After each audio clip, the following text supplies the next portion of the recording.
بسم اللہ الرحمن الرحیم۔ قائد اعظم کا یوم ولادت ہے اور قائد اعظم کا تذکرہ پاکستان کا ہر فرد کر رہا ہے۔ قائد اعظم کا ذکر پاکستان کا ذکر ہے اور پاکستان کا ذکر قائد اعظم کا ذکر ہے، یعنی قائد اعظم کے ذکر کے بغیر پاکستان کا کوئی تصور مکمل نہیں ہو سکتا۔ وجہ یہ ہے کہ یہ وہ عظیم شخصیت ہے جن کی قیادت نے ایک ناممکن کو ممکن کر کے دکھایا۔ یہ ہماری خوش نصیبی ہے کہ جدوجہد آزادی کے دوران ہمیں علامہ اقبال کی بصیرت اور قائد اعظم کی قیادت میسر تھی۔ علامہ اقبال نے اپنے ویژن کے ذریعے سے، اپنی فکری بصیرت کے ذریعے سے، اور جو ان کا فہم اسلام تھا، اسلامی تہذیب کے بارے میں ان کی جو انڈرسٹینڈنگ تھی، اس سے جو فائنڈنگ قوم کے سامنے رکھی، اس فائنڈنگ کو کہ ہماری بقا ایک الگ ملک کے قیام میں ہے، ان کی اس زندگی بھر کی فائنڈنگ کو حقیقت میں بدلا حضرت قائد اعظم علیہ الرحمہ نے۔ قائد اعظم کی طاقت کیا تھی؟ جب ہم قائد اعظم کی پوری شخصیت کو دیکھتے ہیں تو ہم دیکھتے ہیں پہلی بات یہ ہے کہ قائد اعظم کو ایک گہرا شعور حاصل تھا اسلام کی رہنمائی اور اسلام کا جو نظام ہدایت ہے اس کا۔ نمبر 2، وہ ایک کریکٹرل انٹیگریٹی کے ساتھ، ایک یقین کے ساتھ اس پہ کھڑے تھے، یعنی جو چیز انہوں نے درست سمجھ لی پھر وہ چیز ان کا کردار بن گئی، یعنی ان کے قول اور ان کے عمل میں کوئی فاصلہ نہیں تھا۔ اور تیسری بات، ان کی جد و جہد میں ہمیں ایک استقامت اور تسلسل نظر آتا ہے۔ یہی جد و جہد کی استقامت اور تسلسل انجام کار ان کے دشمنوں کو بھی ان کے موقف پہ لے آئی۔ اور یہ سب کچھ ممکن نہیں ہے جب تک انسان کے اندر اپنے مقصد پر پورا یقین نہ ہو اور اس کا مقصد اس کا کردار نہ بن چکا ہو اور اس کا کردار اس کا مقصد نہ بن چکا ہو۔ قائد اعظم کی شخصیت کردار کے مقصد بن جانے اور مقصد کے کردار بن جانے کی ہماری جو ماضی قریب کی تاریخ ہے اس کی بہت بڑی مثال ہے۔ شاید یہی وجہ ہے کہ جس وقت یہاں سیاسی مسائل نے سر اٹھایا اور مسلمانوں کے ہاں قیادت کا بحران بہت زیادہ غالب ہو گیا، تو علامہ اقبال نے جس شخصیت کی طرف امید کی نگاہوں سے دیکھا وہ قائد اعظم کی شخصیت تھی۔ یہاں میں حضرت علامہ اقبال کے خط کا ذکر کرنا چاہوں گا۔ یہ 21 جون 1937 کا قائد اعظم کے نام لکھا گیا خط ہے۔ اس خط میں علامہ اقبال قائد اعظم کو مخاطب کرتے ہوئے فرماتے ہیں: "You are the only Muslim in India today to whom the community has a right to look up for safe guidance through the storm which is coming to Northwest India and perhaps the whole of India." علامہ فرما رہے ہیں، mister جناح، ہندوستان میں آج آپ واحد مسلمان ہیں جن کی طرف مسلم قوم، مسلم کمیونٹی، مسلم امہ اس طوفان کا سامنا کرنے کے لیے قیادت کے لیے دیکھ سکتی ہے جو طوفان شمال مغربی ہندوستان اور شاید پورے ہندوستان کے مسلمانوں کو بہت جلد درپیش آنے والا ہے۔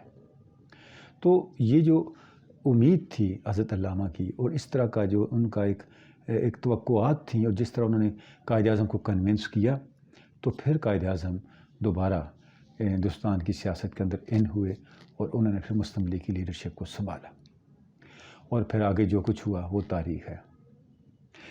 اب ہم دیکھتے ہیں کہ قائد اعظم کی شخصیت نے جس چیز کو ممکن بنایا تھا ہم اس کو سدھار نہیں سکے، اس کو ان کی توقعات کے مطابق بنا نہیں سکے۔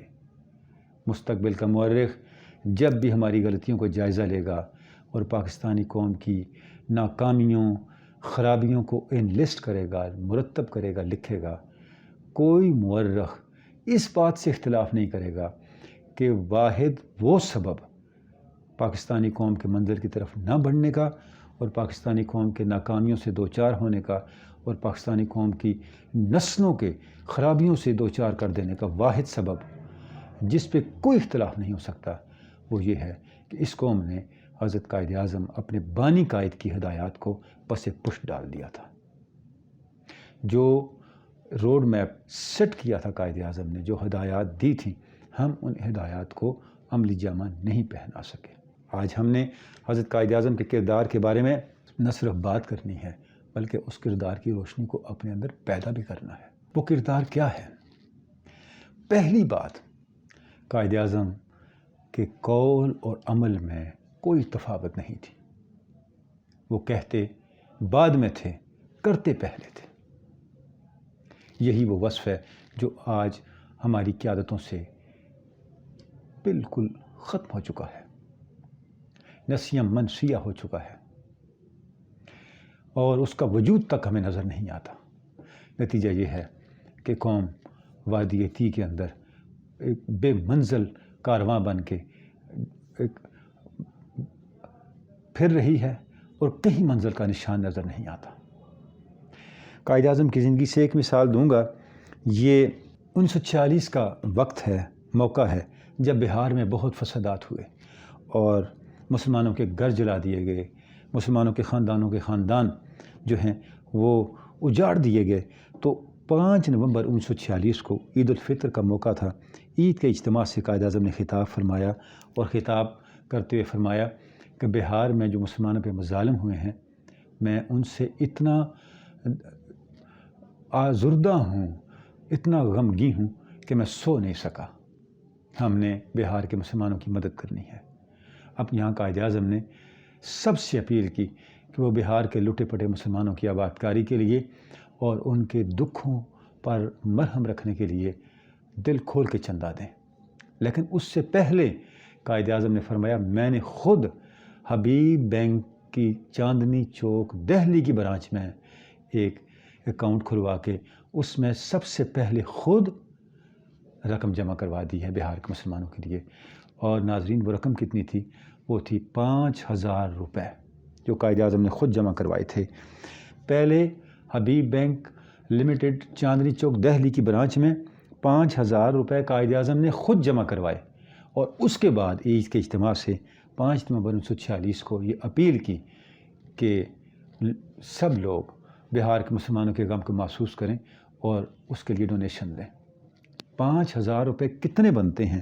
اس سے آپ اندازہ کر سکتے ہیں کہ 1947 میں 1 تولہ سونا کی قیمت 88 روپے تھی، اور اگر اس کو آج کے حساب سے کیلکولیٹ کریں تو یہ 1 کروڑ روپے سے زیادہ رقم بنتی ہے۔ یہ تھے ہمارے قائد کہ وہ پہلے خود ایثار کرتے تھے، پھر قوم کو قربانی کی ترغیب دیتے تھے اور قربانی کے لیے کہتے تھے۔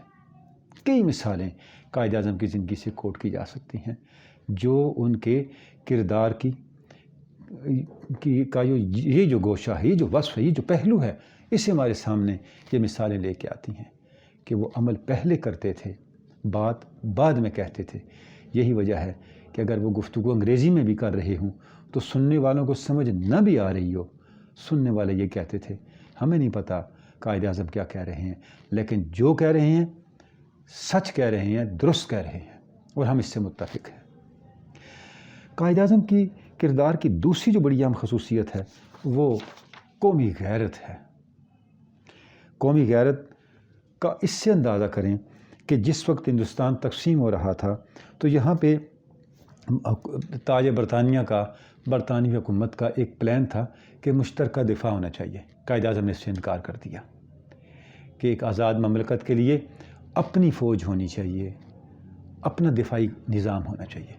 ہمیں اپنے دفاع کے لیے، اپنی ساورینٹی کے تحفظ کے لیے کسی دوسرے کا دست نگر نہیں ہونا چاہیے۔ اس کے لیے قائد اعظم نے متحدہ ہندوستان کے برٹش انڈیا کے CNC سر آرتھر سمتھ سے ملاقات کی، ان کے سامنے اپنا موقف رکھا، اور اس کے بعد پھر کیبنٹ مشن کے اراکین سے ملاقات کی اور کیٹیگوریکلی مشترکہ جو دفاعی نظام تھا اس کی نفی کر دی، اور فرمایا یہ پاکستان کے مفادات اور اقتدار اعلیٰ کے خلاف ہے، میں یہ مطالبہ کبھی بھی قبول نہیں کر سکتا۔ اور پھر لارڈ پیتھک لارنس جو secretary of state of India تھے، ان سے مکالمہ کیا، حتیٰ کہ لارڈ ماؤنٹ بیٹن سے ملاقات میں 9 اپریل کو ہندوستان کی فوج کو تقسیم کروانے کا مطالبہ تسلیم کروایا۔ اور پھر آگے ہم جانتے ہیں کس طرح فوج تقسیم ہوئی اور دونوں ملکوں کا جو دفاعی نظام تھا وہ الگ الگ ہوا. یعنی قائد اعظم نے اس نوزائیدہ مملکت کے مفادات پر، اس کے اقتدار اعلیٰ پر، اس کے وقار پر، اس کی عزت و ناموس پر کوئی کمپرومائز نہیں کیا. انہیں اس ملک کے مقدر پر یقین تھا، اللہ کی طاقت پر یقین تھا، اپنی صلاحیتوں پر بھروسہ تھا اور ملت اسلامیہ کے مستقبل پر بھروسہ تھا، اس ملک کے مستقبل پر بھروسہ تھا، جس کی طاقت پہ وہ اتنے بڑے بڑے فیصلے کر رہے تھے، اتنے بڑے موقف اختیار کر رہے تھے اور پھر وہ موقف مخالفین سے تسلیم بھی کروا رہے تھے. تیسری جو بڑی امپورٹنٹ خوبی، امپورٹنٹ پہلو جو ہمیں قائد اعظم کے کریکٹر میں نظر آتا ہے، وہ جیسے میں نے شروع میں عرض کیا، اسلام کے بارے میں ان کا بصیرت پر مبنی، شرح صدر پر مبنی، انڈرسٹینڈنگ پر مبنی ایک تعلق اور اسلام کے اوپر یقین اور اسلام کے اوپر ان کا کاربند ہونا تھا. جس وقت 23 مارچ 1940 کا جلسہ ہوا اور تو اس کے بعد 25 مارچ 1940 کو اقبال ڈے کی تقریب تھی جس کی صدارت قائد اعظم نے کی، اور اس تقریب کے بعد خواجہ عبدالرحیم کے گھر ساندہ روڈ قائد اعظم تشریف لے گئے. وہاں پہ چائے کا اہتمام تھا.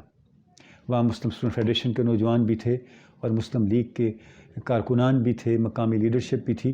بات چیت میں جب بات آگے بڑھی تو کسی نے یہ تجویز دی، مسٹر جناح اب ہم نے جب پاکستان کا مطالبہ، ایک الگ ملک کا مطالبہ کر لیا تو اس کا نام بھی تو کوئی ہوگا، کیا یہ مناسب نہیں کہ ہم اس کا نام پاکستان رکھ لیں؟ یہ وہ نام تھا جو چودھری رحمت علی نے نو اور نیور میں لکھا تھا، اور خواجہ عبدالرحیم جن کے گھر قائد اعظم چائے پینے کے لیے تشریف لے گئے تھے، یہ چودھری رحمت علی کے اس گروپ کے رکن تھے جنہوں نے نو اور نیور لکھا تھا اور جنہوں نے پاکستان موومنٹ کے نام سے اپنی کوششوں کا آغاز کیا تھا اور پاکستان کا نام تجویز کیا تھا اس ایک نئے مجوزہ ملک کے لیے. لیکن یہاں ایک ناظرین بڑی قابل غور بات یہ ہے کہ وہ لفظ پاکستان جو نو اور نیور میں لکھا ہوا تھا اس کا سپیلنگ تھا PAKSTAN، اور آپ جانتے ہیں کہ یہ چاروں صوبوں کے ابتدائی حروف کو لے کر ایک طرح سے ایک ایکرونیم، ایک مخفف بنایا گیا تھا جو پاکستان بنتا تھا، اور اس میں کے بعد آئی نہیں تھا. تو جب کچھ لوگوں نے تجویز کیا، نوجوانوں نے، کہ اس ملک کا نام پاکستان رکھ دیں، قائد اعظم نے ایک تاریخی جملہ ارشاد فرمایا اگر آپ لوگ پسند کرتے ہیں اس کا نام پاکستان ہی رکھ دیں، لیکن اسے پاکستان لکھیں، آئی کے ساتھ لکھیں. آئی اسلام کی نمائندگی بھی کرے گا اور اس کے سارے صوبوں کے درمیان ایک وحدت کا حرف رابطہ بھی ہوگا. یعنی ایک معمولی پہلو کو بھی قائد اعظم نظر انداز نہیں کرتے تھے اور اس معنویت کی طرف اپنے فالورز کو، اپنی قوم کو لے کے جاتے تھے جو ہمارا تعلق اپنے اصل نظریے کے ساتھ، اصل آئیڈیالوجی کے ساتھ مستحکم کرے. اور آپ دیکھیں کہ اپریل 1946 میں جب متحدہ ہندوستان کے MLAs کا اجلاس قائد اعظم نے دہلی میں بلایا، یہ وہ تاریخی اجلاس تھا جس نے یہ فیصلہ کیا کہ اب ہماری منزل صرف پاکستان ہے، کیونکہ اب یہ وہ اجلاس تھا جس میں عام لوگ نہیں شریک تھے. اس میں پورے ہندوستان سے پاکستان کے مطالبے پر آل انڈیا مسلم لیگ کے منتخب ہونے والے MLAs تھے، ممبرز آف لیجسلیٹو اسمبلی تھے. یہاں جو پروسیڈنگز بھی ہوئیں ان میں سے ایک چیز کی طرف میں یہاں اشارہ کرنا چاہوں گا. قائد اعظم نے سب سے حلف لیا، ایک حلف نامہ تھا اور اس حلف نامے پہ قائد اعظم نے خود بھی دستخط کیے. یہ حلف نامہ بڑا قابل غور ہے کیونکہ یہ وہ حلف نامہ ہے جس کا متن خود قائد اعظم نے فائنل کیا تھا. اس کا آغاز بھی ایک آیت سے ہوتا ہے اور اس کا اختتام بھی ایک آیت پر ہوتا ہے. اس کا آغاز اس آیہ مبارکہ سے کیا گیا، ان صلاتی و نسکی و محیای و مماتی للہ رب العالمین. بے شک میری نماز، میری قربانی، میرا سب کچھ اللہ کے لیے ہے، میری زندگی اللہ کے لیے ہے، میری موت اللہ کے لیے ہے. اور اس کا اینڈ جس پہ کیا گیا، جس آیہ مبارکہ پہ کیا گیا، وہ تھا ربنا افرغ علینا صبرا وانصرنا علی القوم الکافرین.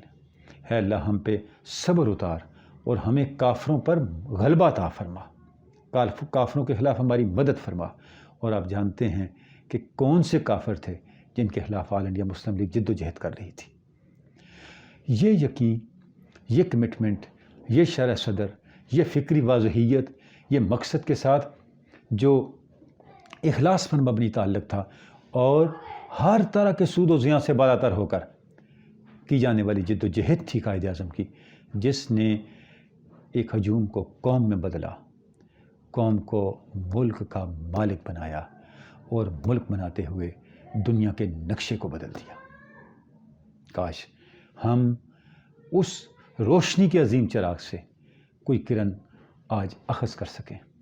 ہم نے ملک نہیں بنانا، ہمارے پاس بنا ہوا ملک موجود ہے، صرف ہم نے اسے سنوارنا ہے۔